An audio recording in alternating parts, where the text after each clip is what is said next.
Paper leak की घटनाओं को रोकने के लिए जौन कानून पहले बनाया गया था, उसी कानून को सशक्त बनाने के लिए पब्लिक एग्जामिनेशन अनुचित साधनों की रोकथाम संशोधन विधेयक 2026 को केंद्रीय मंत्री डॉक्टर जितेंद्र सिंह लोकसभा में पेश कर दिए हैं।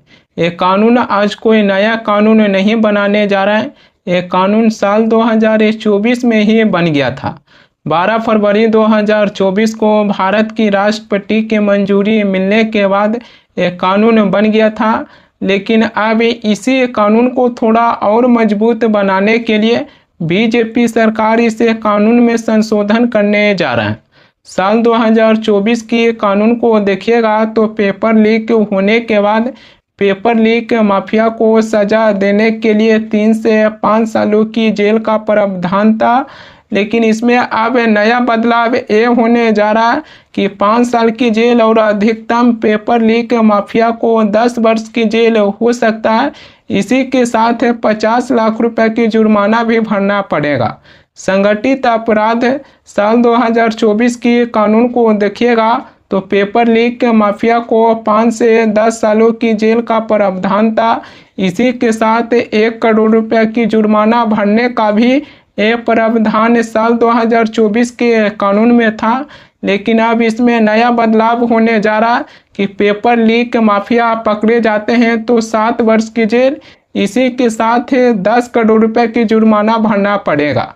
साल 2024 की कानून में जांच की कोई तय समय सीमा तय नहीं किया गया था, लेकिन अब इसमें एक नया बदलाव ये होने जा रहा कि पेपर लीक होने के बाद जांच की प्रक्रिया 2 महीनों में पूरी किया जाएगा। ये कानून साल 2024 में ही बनाया गया था कि पेपर लीक के माफिया को 5 साल से लेकर 10 साल की जेल की सजा और 1 करोड़ रुपए की जुर्माना भरना होगा। लेकिन इसके बावजूद भी पेपर लीक हुआ, जिसमें नीट के 21 छात्र आत्महत्या करने पर मजबूर हो गए। इससे आपको ऐसा नहीं लगता है कि सरकार पेपर लीक माफिया के सामने कानून बना के तो रख देते हैं, लेकिन पेपर लीक माफिया सरकार की कानून को पैरों तले रौंद देते हैं, जिसके बाद पेपर लीक की घटना निकलकर सामने आता है। इस कानून में केंद्र की मोदी सरकार नए संशोधन करने जा रहे हैं। उसमें प्रधानमंत्री मोदी फास्ट ट्रैक कोर्ट की भी घोषणा किए थे। सोमवार को दिन फास्ट ट्रैक कोर्ट में पेपर लीक से जुड़ी पहली सुनवाई था, लेकिन पहले ही दिन सीबीआई के वकील फास्ट ट्रैक कोर्ट में पेश नहीं हुए।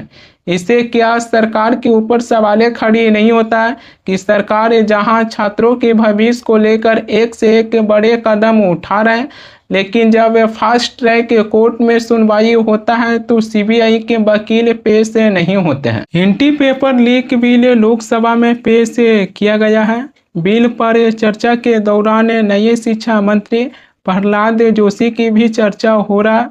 कांग्रेस की लोकसभा सांसद प्रियंका गांधी वाड्रा बिल पर चर्चा करते हुए कहें कि प्रधानमंत्री मोदी नए शिक्षा मंत्री को चुने हैं जो एक गर्भवती महिला की रेपिस्ट की रिहाई पर सहमति व्यक्त किए थे, यानी कि बिल्किस बानो मामलों में बलात्कारियों की रिहाई पर समर्थन किए थे। प्रियंका गांधी वाड्रा लोकसभा में किसी का नाम नहीं लिए थे, लेकिन उनका इशारा नए शिक्षा मंत्री प्रहलाद जोशी की ओर था। प्रियंका गांधी के बाद उनके भाई राहुल गांधी भी सदन के बाहर पत्रकारों से कहें कि प्रधानमंत्री मोदी एक रेपिस्ट को पैरवी करने वाले शख्स को अपनी कैबिनेट में शिक्षा मंत्री बना दिए। राहुल गांधी और प्रियंका गांधी वाड्रा दोनों ही नए शिक्षा मंत्री प्रहलाद जोशी की आलोचना करना शुरू कर दिए हैं। प्रधानमंत्री महोदय जी ने नया शिक्षा मंत्री चुना, एक ऐसे व्यक्ति को इस पद पर आसीन किया जिसने एक गर्भवती महिला के बलात्कारियों की रिहाई पर अपनी सहमति व्यक्त की, खुशी जताई।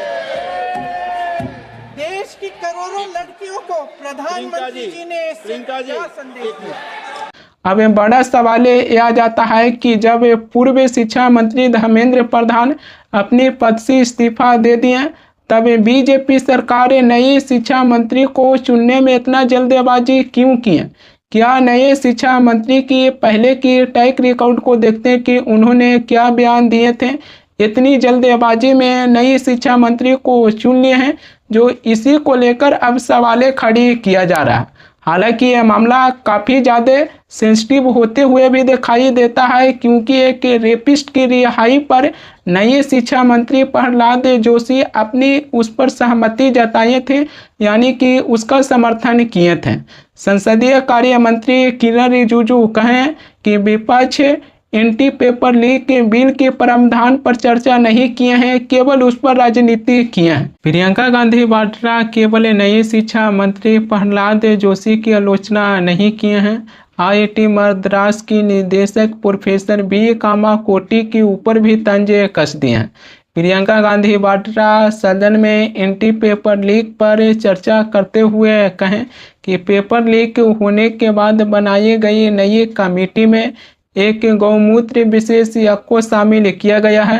और इस नई कमेटी में तो एक ex-IB चीफ, फिर चिल्ला रही, एक ex-IB चीफ, एक IT कंपनी के मालिक और एक गौमूत्र के विशेषज्ञ भी हैं।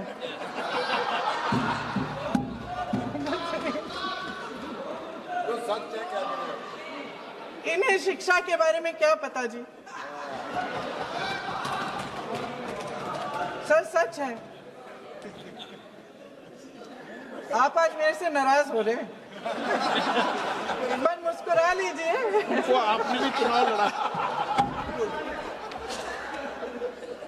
प्रियंका गांधी की इसी बातों को लेकर बीजेपी पार्टी कांग्रेस पार्टी पर हमलावर हो गए हैं कि एक प्रतिष्ठित वैज्ञानिक के ऊपर इस तरीके से सदन में टिप्पणी नहीं करना चाहिए। बीजेपी के लोकसभा सांसद अनुराग ठाकुर तो सदन में ही प्रियंका गांधी की बातों को लेकर आग बबूला हो गए हैं। प्रोफेसर वी कामाकोटी जी के बारे में उन्होंने जो टिप्पणी की, कौन है प्रोफेसर वी कामाकोटी जी? हमारे फॉर्मर चेयरमैन है आर्टिफिशियल इंटेलिजेंस टास्क फोर्स के। RSS से होने का कोई गुनाह नहीं, अगर होंगे भी तो उनको गर्व होना चाहिए इस बात का कि RSS के हैं। आप भी ज्वाइन कर लीजिए, आप भी ज्वाइन कर लीजिए, थोड़े संस्कार आ जाएंगे, थोड़े संस्कार आ जाएंगे। देश के बारे में सोचना शुरू कर देंगे अगर आप RSS का हो जाएंगे तो। IIT मद्रास की फैकल्टी थे 2001 से 2022 तक। PhD डिग्री उनकी कंप्यूटर साइंस और इंजीनियरिंग में है। आपका पूरे परिवार की डिग्रियां भी जोड़ लें तो इनके बराबर नहीं हो पाएंगी।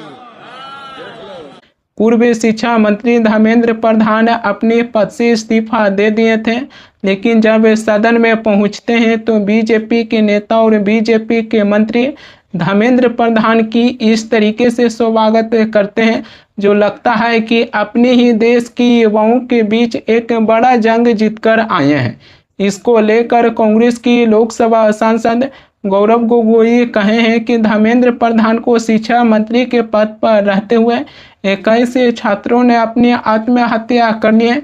जब संसद परिसर में धर्मेंद्र प्रधान पहुंचे तो बीजेपी के लोग उनको इस तरीके से स्वागत किए हैं, जो लगता है कि पाकिस्तान से कोई जंग जीतकर आए हैं। 21 बच्चों की जान गई, आत्महत्या उन्होंने की।